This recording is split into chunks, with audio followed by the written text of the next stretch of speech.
ሁላችሁም ማለት ነው ሁላችሁም ይሄንን ምስል በደንብ ይዩት እስኪ። ይህን ምስል ስትመለከቱ ምን ነገሮች በደንብ ይታያቸዋል። አንድ ሕፃን ልጅ በረሃብና በስቃይ መካከል የሆነ ልጅ ተንበርክኮ ዝቅ ብሎ ታገኙታላችሁ። ሌላኛው ደግሞ ከበስተጀርባ በኩል አንድ አሞራ ታገኛላችሁ ሲጠባበቀው ያለ ማለት ነው። ሌላኛው ደግሞ እንግዲህ ከላይ በኩል የሆነ እንዲህ ዳገት ነገር አፈራማ የሆነ ሜዳ ምናምን ነገር ታያላችሁ አይደል? ከላይ ያለው የመረጃውን የሰጠው ድረገጽ ነው። እዚህ ጋር ያለው ደግሞ ጫፍ ላይ ፎቶ አንሺው ነው። አሁን ይሄንን ልንገራችሁ በጣም ትማሩበታላችሁ ብዬ አስባለሁ። ኬቨን ካርተር ይባላል ይሄ ጋዜጠኛ። የአንድን ልጅ ህይወት አድኖ የአንድ ልጅ ህይወት ነው 14 ዓመት ነው እሱ እድሜ የሰጠው እና የሱ ህይወት አልፏል። በጋዜጠኝነት ታሪክ ውስጥ ዓለምን ያንቀጠቀጠና የፎቶግራፍ አንሺውን ህይወት ግን የቀጠፈ አሳዛኝ ክስተት ተብሎ ነው እንግዲህ ይህ የተመዘገበው ማለት ነው። ባንግ ክለም የሚል አይነት ስያሜ ያለው ነው ኬቨን ካርተር ማለት እንደ አውሮፓውያን አቆጣጠር ማለት ነው። በ1993 የደቡብ አፍሪካው ፎቶግራፊ አንሺ ኬቨን ካርተር በሱዳን ላይ ያለውን የነበረውን የረሃብ አደጋ ለመዘገብ በሄደበት ወቅት ነው የዘመናችን የጋዜጠኝነትን ታሪክ የለውጥ አሳዛኝ ምስል አንስቶ የነበረው ማለት ነው። በዚህ ጊዜ እንግዲህ አጋጣሚ ነው በፍጥነት ሲያልፉ በፕሌን ፎቶን ሹት አድርጎ የሄደው ማለት ነው። ስለዚህ ፎቶግራፉ የሚያሳየው በረሃብ የተጎሳቆለ ህፃን መሬት ላይ ወድቆ ማለት ነው። በአቅራቢያው ደግሞ አንድ አሞራ ማለት ነው ህፃኑን ሲጠባበቀው የሚያሳይ ነው ይህ ምስል ማለት ነው። ዓለምን እንግዲህ በጣም ያስደነገጠና ትኩረትን የሳበ መረጃ ነው፣ ፖዚቲቭሊም ኔጌቲቭሊም ማለት ነው። በወቅቱ የነበረውን የረሃብ አደጋና ሰብአዊ ቀውስ ለዓለም አደባባይ በማውጣት እንግዲህ 1994 ላይ ማለት ነው የጋዜጠኝነት ዘርፍ ከፍተኛ ክብር የሆነውን ማለት ነው ፑልቲዘር ሽልማት ፑልቲዘር አዋርድስ የሚባል ፕራይዝ የሚባል ያገኙ 25 ሰዎች መካከል አንዱ ኬቨን አርት ነው ማለት ነው። አሴ ወርልድ ማለት ነው እንዲያሸንፍ አስችሎታል እንግዲህ እሱ ማለት ነው። ነገር ግን ከዚህ በስተጀርባ ከባባድ ነገሮች ነበሩ ከማሸነፉ በላይ ማለት ነው። ይህ ታሪክ ይጠቅማችኋል ብዬ ስላሰናዳሁት ሁላችሁም እስከ መጨረሻ ለማዳመጥ ሞክሩ። ሆኖም ግን ምስሉ ከተሰራጨ በኋላ ከፍተኛ ትችትን አስከትሏል ማለት ነው። በተለይም የዓለም ለዚያ ህፃን ምን ተፈጠረ የሚል ከባባድ ጥያቄዎች በከፍተኛ ሁኔታ ተነስቶለታል ማለት ነው። ኬቨን ካርተር እንግዲህ ጥያቄ ሲጠየቅ ህፃኑ እንዴት ሆነ አሁን በዚህ ሰዓት ተብሎ 1993 ነው እንግዲህ ልጁ ኖሮ 2007 ነው የሞተው። ያ ማለት 14 ዓመት እግዚአብሔር ይመስገን ኖሮ ነበር ይሄ ልጅ።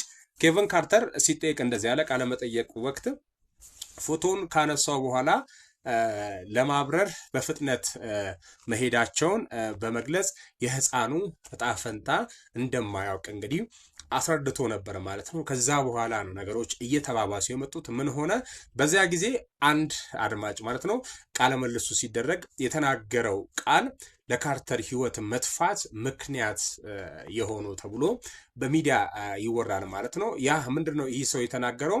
በፎቶ ላይ ሁለት አሞራዎች ነበሩ። አንደኛው ካሜራውን የያዘው ኬቨን ካርተር ሲሆን ሌላኛው ደግሞ የምናየው የተፈጥሮ አሞራ ነው ሲል የሰነዘረው ሐሳብና ትችት ካርተርን ክፉኛ ጎድቶታል። ኢቨን ኢፍ ህይወቱንም እንዲያጣ ሃንት ዳውን ያደረገው እሱ ነው ተብሎ ይወራል። ኬቨን ካርተር በደቡብ አፍሪካና በተለያዩ የአፍሪካ ሀገራት የተመለከቱት የጦርነት ደህንነትና ግፍ ቀድሞውኑም የረሃብን ጨምሮ ማለት ነው በስነ ልቦናቸው ላይ ከፍተኛ ተጽዕኖ ፈጥሮባቸው ነበር ኬቨን ላይ ማለት ነው። በዚህ ላይ የዓለምን ትችት መቋቋም ተስኗቸው በከፍተኛ ጭንቀት ማለት ነው ዲፕሬሽን ውስጥ ወድቋል። እንግዲህ ከነዚህ ምክንያቶች የተነሳ በስተመጨረሻም ፑልቲዘር ሽልማትን ከተቀበለ ጥቂት ወራት በኋላ 4 ወር እንኳን አልሞላውም በ1994 ዓመተ ምህረት በ33 ዓመታቸው ህይወታቸውን በራሳቸው አጠፉ። ዊዘ ካርበን ሞኖክሳይድ ኦፍ ሂስ ትራክ ነው የሚለውና የኬቨን ካርተር ታሪክ በጋዜጠኝነት ሙያ ማለት ነው ውስጥ ላሉ ለሁሉም ሰዎች ስነ ምግባራዊ ተግዳሮቶችና የሰው ልጅ መከራ በካሜራ የሚመዘግቡ ሰዎች ስለሚያጋጥማቸው የስነ ልቦና ጫና እንደ አንድ ትልቅ ማሳያ ሆኖ ይኖራል። ምስሉ ዓለምን የለወጠ ቢሆንም የፎቶግራፍ አንሺውን ህይወት ግን ለዘለዓለም ወስዶታል ማለት ነው። ውድ አድማጮቼ እዚህ ጋር እኔ የግል አስተያየት ልስጥ። ምን መሰላችሁ? ይህ ሰው አሁን አንድ መረጃው የሚያሳየው ይሄንን ነው አይደለ? ልክ ቃለ መጠየቅ ሲደረግ የልጁ ጣፈንታ የደረሰ ሲባል የልጁ ጣፈንታ አንዳንድ ጊዜ እንደዚህ ነው። ለሁሉም ነገር ጥንቃቄ ማድረግ ጥሩ ነው። አሁን ኢትዮጵያ ላይ ብዙ ሰዎች የተቸገሩ ሰዎችን ፎቶ ያነሳሉ አይደል? ቪዲዮ ያነሳሉ አይደል? ዩሲ ምን አደረክ ሲባል ምንም አላደረኩም ሊል ይችላል ምናልባትም። ኦር ደግሞ ምን ላይ ደረሰ ያሶ አንድ ቀረርቶት እኮ ሊል ይችላል። ምን ላይ ደረሰ ያሶ ሲባል አሁን ይሄ ኬቨን ካርተር የሚባለው ሰው ፕሌኑ እየፈጠነ ነው። በኔ ኬቨን ላይ እኔ ምንም አልፈርድም። ኢቭን በጣም ጥሩ ነገር ነው የሰራው። እስኪ እናንተም ሀሳባችሁ ውስጥ ፕሌኑ እየበረረ ነው። አጋጣሚ ሲነሱ ነው ፎቶን ያነሳው። ትኩረት የሚሰባችሁ ነገር አለ። የሆነ ጊዜ ልትሄዱ ስትሉ ጨርሱ ስትሉ ምናምን ነገር አዛም ሞመንት ነው ያነሳው። ያቺ ያነሳት ነገር እንግዲህ ወሩን ሙሉ ሰርቶ ሊሆን ይችላል እንግዲህ ሱዳን ላይ አዘ ኢንድ ግን ያደረጋት ያቺ ስራ ቫይራል ወጥታ ዓለም የምነጋገርበት ርዕሰ ጉዳይ ሆነ። ስለዚህ ያ ነገር ቫይራል ሲወጣ ጠሩትና ቃለ መጠይቅ አደረጉለት። እንዴት ነው ያ ልጅ ምን ደረሰ ተባለ። ሊጠየቅ ይችላል። ግድ ነው። ፎቶ አንስቷል፣ አንሺው እሱ ነው። ይሄኛውን አሪፍ የሆነ የጋዜጠኝነት ሽልማት ሊሸለም ነው። ስለዚህ ይጠየቃል። ሲጠየቅ የልጁን ሁኔታ ምን ላይ እንደደረሰ አላቅም ብሎ ነው የመለሰው። እና ይሄ አንደኛው ፕሬዠር ልጁ ይሄ ተጠያቂው አድማጩ የነበረው ሰው እዚህ ምስል ላይ ሁለት ቁራዎች አሉ። አንደኛው ቁራ ኬቨን ካርተር ነው ሲል አይታችሁታል። አሁን አንዳንዴ ጥሩ ስራ ሰርተሃል። አሁን ለኬቨን ካርተር በህይወት ብኖር ቪዲዮን ብሰማና ምነግረው ጥሩ ስራ እኮ ሰርተሃል። ዲፕሬሽን ውስጥ ሊያስገባ የሚገባ ነገር አይደለም። ቢያንስ አንድ ነገር ለዓለም አሳይታል። ያ ህዝብ ከዛ በኋላ ዩኒሴፍ ገብቶ ያን አካባቢ በሙሉ ከረሃብ እንዲወጣ አድርጎታል። እግዚአብሔር ስቶ ዜጋ አይደለም ሱዳናዊ ማለት ነው። ሱዳንን ግን ረድቷል በዛ ወቅትና ይህን አድርጎ ዲፕሬሽን ውስጥ መግባት ምን የሚሉት ነው? you are the one who captures the picture, you are the one who show something that will happen drought happen in Sudan. ያወራው ሰውዬ ግን አይደለም። አንዳንድ ጊዜ የሚያወሩ ሰዎች ቃላቸው መርዝ ነው፣ ክፉ ናቸው። ምን እንደሚያወሩ ያውቁትም ከመጥፋት ባለፈ። ስለዚህ ያ ሰው ሲያወራው ፎቶ አንሲውና ታሪክ የሰራው ግን ኬቨን ካርተር ነበር። ኬቨን ዲፕሬሽን ላይ ነው የገባው። ከዛ ጫናው ተፈጠረ። በነገራችን ላይ ይሄ ጫናው ብቻ አይደለም እሱን የገደለው ይባላል። ምን መሰላችሁ የገደለው? ጫናው እንዳለ ሆኖ ይሄ ልጁ የተናገረው ነገር እንዳለ ሆኖ ከጋዜጠኝነት ፕሮፌሽን ጋር አያይዘው ነው እንግዲህ የተሰደበው። ብዙ ሰዎችም ክሪቲሳይዝ እያደረጉት ነበር። ይሄን ጨምሮ የሚወደው የልብ ጓደኛው ጦር ሜዳ ላይ ሄዶ አብሮ አደጉ አብሮት የሚሰራ ፍሬንዱ ምናምን ቤስት ፍሬንዱ ሞተ። በአንድ ሁለት ወር ውስጥ ማለት ነው። ከዛ በተጨማሪ ሶስተኛ ላይም በጣም ላይፍ ፔን ውስጥ ነበር የነበረው። የራሱ ዲፕሬሽን እንዳለ ሆኖ ላይፍ በጣም ስትራግል ሲያደርገው ነበር። ፋይናንሻሊም በጣም ችግር ላይ ነበር። ይሄ ሁሉ ነገር ተጨመረና ኬቨን ካርተር የራሱን ነፍስ በእጁ ነው ያጠፋው።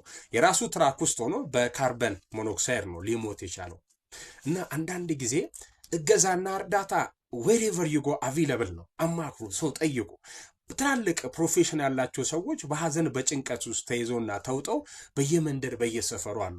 ከሰዎች ጋር ተነጋገሩ። እኔ የሞቲቬሽን ስፒከር ይሄን ቪዲዮም እንደማታዳምጡ አውቃለሁ። 100 ሰውን ቢያዳምጡ እንደሚጠቀምበት አውቃለሁና ይሄ ፕሮፌሽናሊ ምርጥ ሆናችሁ የሆነ ጊዜ ትስታላችሁ፣ የሆነ ጊዜ ትሳሳታላችሁ። ያኔ ሰው ያስፈልጋችኋል። ሰው ቅረቡ፣ ሰው አናግሩ። አሁን አልኳችሁ ይሄንን ኬቨን አርት የሆነ ሰው ቢነግረው በቃ ማለት ይመለሳል ወደ ቦታው። ላይክ አሁን ስለዛ ልጅ አሁን እኔ እንደውም ማለት ነው እንደውም እኔ እሱም በሆነ አልሆንምና አንስቶት ካሜራውን አንስቶት ይሄኛው የሽልማቱ ቀን ላይ ሲጠሩት ለኢንተርቪው ሱዳን ተመልሶ ነው መሄድ የነበረበት። እንደ ሐሳብ ማለት ሱዳን ተመልሶ ሄድና ያኔ ፎቶ ያነሳበትን ቦታ ፎቶውን ለሰው ለግለሰብ እያሳየ ይሄ ልጅ ማን ነው ብሎ ይጠይቃል። ምክንያቱም ሂራን አዌ ቾክሏል፣ ስለዚህ ሄዷል። ይሄ ነገር ግን ትኩረት ስቧል። ዘን ሂ ሹድ ሃቭ ቱ ካም ባክ ቱ ሱዳን። ከዛ ጠይቆ ይሄ ልጅ ማን ነው ይላል። አካባቢውን ያሳያል። አካባቢው ሰው ያውቃል። ከዛ ልጁ ይሄ ነው ይሉታል። ከዛ ልጁን አቅፎ የራሱን ትሪትመንት ያደርጋል። እንደዛ መደረግ ብቻ አንዳንዴ የራስ ብልሃትን መጠቀም ጥሩ ነው። ለሚዲያ ነገሮች ካለፉ ሚዲያ መጫወቻ ነው የሚያደርገው። ውድ አድማጮቼ ጥንቃቄ ማድረግ ለነገ ህይወታችሁ ጥንቃቄ ማድረግ አሪፍ ነው ማለት ወዳለው። ይህንን መረጃ እንዴት አያችሁት? አንዳንዴ እንደዚህ አይነት ነገሮችን መነጋገር ጥሩ ነው። ከመረጃ ከዜና ወጃ ባለፈ ማለት ነው። የ1993 ታሪክ ነው ይሄ። አመሰግናለሁ በጣም